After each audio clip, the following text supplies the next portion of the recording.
मेरी आज लाहौर में एक वफाकी वजीर से बड़ी तफसीली बात हुई है। वो एक ऐसे वफाकी वजीर हैं जो इमरान खान साहब के साथ एक साये के तौर पे होते हैं। कुछ सवालात हैं जो मैंने किए थे, उन सवालात के जो मुझे जवाबात मिले मैं उसी तरह ही आपके सामने रखूंगा। तो आप अब खुद अज्यूम कीजिएगा कि इससे मामला जो है वो किधर पहुंचा हुआ है।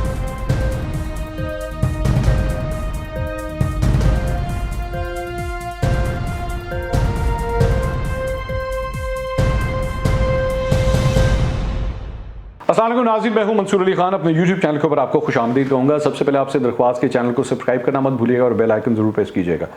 नाज़रीन, मैंने पिछले व्लॉग के अंदर मैंने आपको बताया था कि अब इमरान खान साहब को सपोर्ट करते करते किस तरह इस्टेब्लिशमेंट के खिलाफ जो है वो पूरी चार्जशीट जो है वो आज जारी कर दी गई है। अब ये मामला पहुँचा कहाँ पर है। मेरी आज लाहौर में एक वफाकी वजीर से बड़ी तफसीली बात हुई है। वफाकी वजीर का नाम मैं इसलिए नहीं शेयर करूंगा क्योंकि मुझे कहा गया था ये सारी बातें जो है वो ऑफ द रिकॉर्ड हैं, इसलिए मैं नाम नहीं ले रहा। लेकिन मुझे चंद नई इंफॉर्मेशन मिली हैं इस सारे मामले की जो मैं अब आपके सामने रखने जा रहा हूं। कुछ सवालात हैं जो मैंने किए थे, उन सवालात के जो मुझे जवाबात मिले मैं उसी तरह ही आपके सामने रखूंगा।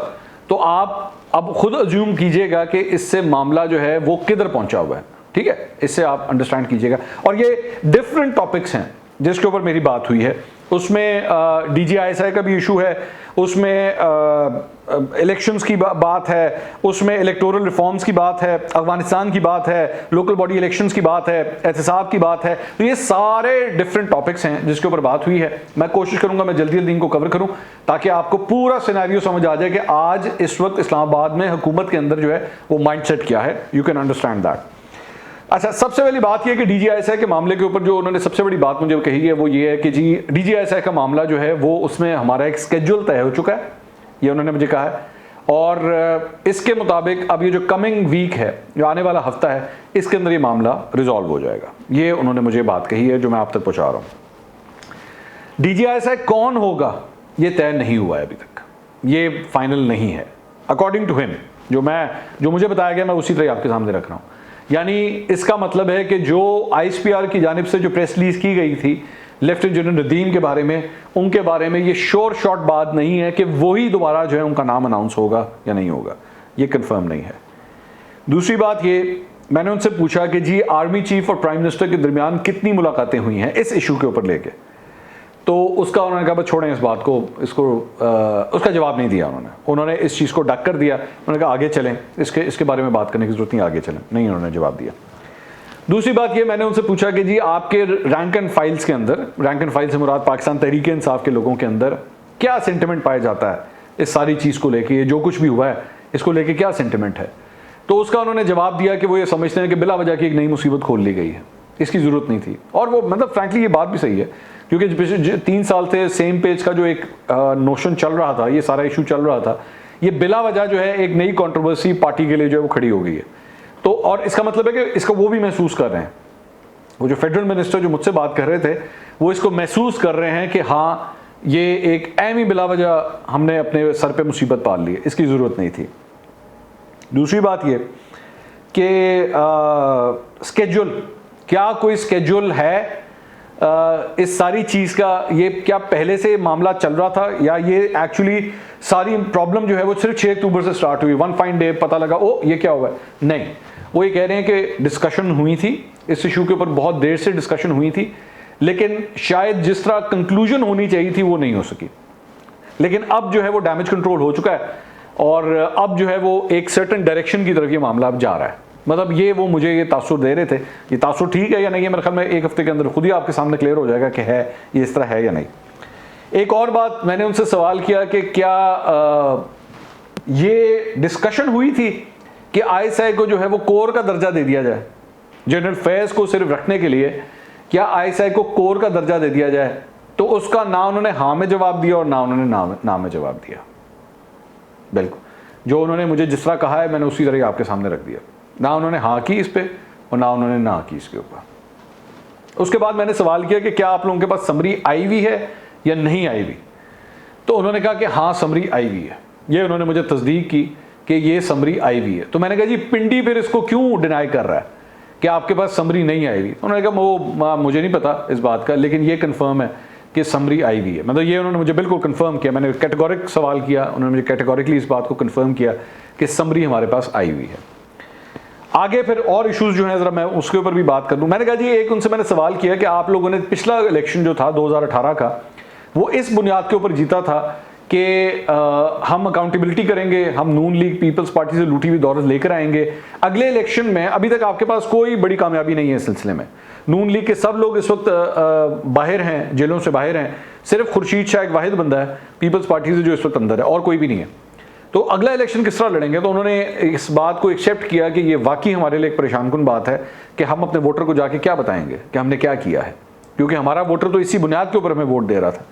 तो अगली दफ़ा, और उन्होंने साथ ही साथ जो हमारा जुडिशल सिस्टम है उसका भी उन्होंने कहा, उसका जिक्र किया। उन्होंने कहा जी शहबाज शरीफ को आप जाके देख लीजिए, उनका कितनी देर तक तो उनका जज ही जो है वो अपॉइंट नहीं हुआ उनके केस के अंदर, और हम चाहते हैं कि डे टू डे हियरिंग हो, ये मामला अपने मंतकी अंजाम तक पहुँचे, लेकिन वो भी नहीं पहुँचते।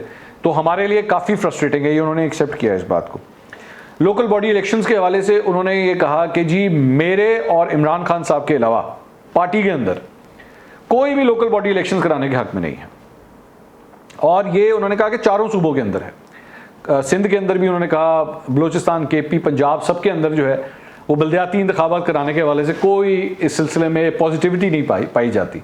लेकिन इमरान खान साहब के बारे में उन्होंने कहा कि वो ये चाहते हैं कि इस तरह होना चाहिए।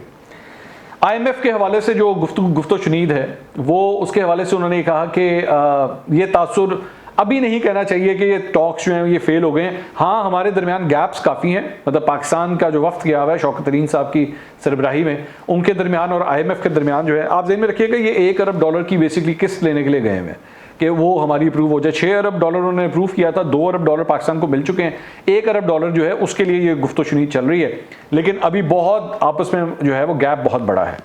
तो वो उन्होंने कहा जी मैं पूरी उम्मीद हूँ कि मोस्ट प्रॉब्ली ये रिजॉल्व हो जाएगा।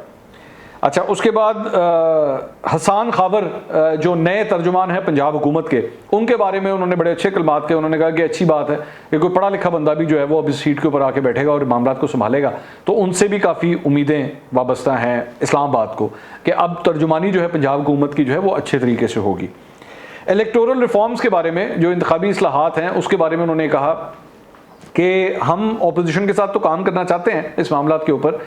पीपल्स पार्टी ने हमने जो कमेटी बनाई थी, पीपल्स पार्टी ने इस सिलसिले में नाम भी अनाउंस कर दिए थे, लेकिन नून लीग ने पहले हामी भरी, लेकिन उसके बाद हमें यह कहा कि जी जब तक आप EVM इलेक्ट्रॉनिक वोटिंग मशीन और ओवरसीज़ का जो मामला है, जब तक इसको बाहर नहीं निकालेंगे तब तक हम इस कमेटी में आके नहीं बैठेंगे। तो हम मामला को रिजॉल्व करना चाहते हैं, लेकिन नून लीग जो है, उन्होंने उनके ऊपर इल्ज़ाम लगाया कि नून लीग जो है वो ये मामला ख़राब कर रही है और इस मामले को आगे नहीं लेकर चल रही। और अलबत्ता उन्होंने कहा जी इस हफ्ते हम दोबारा एक ट्राई करेंगे कि मामला जो है रिजॉल्व हो, लेकिन अगर नहीं होते तो फिर जाहिर बात है हमारे लिए एक प्रॉब्लम खड़ी हो सकती है। अफगानिस्तान के इशू के ऊपर उन्होंने कहा कि जी तालिबान के साथ जो हमारा एक वर्किंग रिलेशन है, जाहिर बात है एक नया सेटअप है बिल्कुल, लेकिन हमारी बेस्ट बेट जो है, हमारी बेस्ट ऑप्शन जो है वो यही हुकूमत है जो अफगानिस्तान के अंदर मौजूद है, क्योंकि हम पाकिस्तान जो है वो अपने आप को सबसे ज़्यादा कंफर्ट जो समझता है वो इस क़यादत के साथ, अपनी डीलिंग के साथ समझता है। एक हिकअप्स आएंगे, इश्यूज़ आएंगे, लेकिन पाकिस्तान कोशिश करेगा कि हम इन मामलात को जो है वो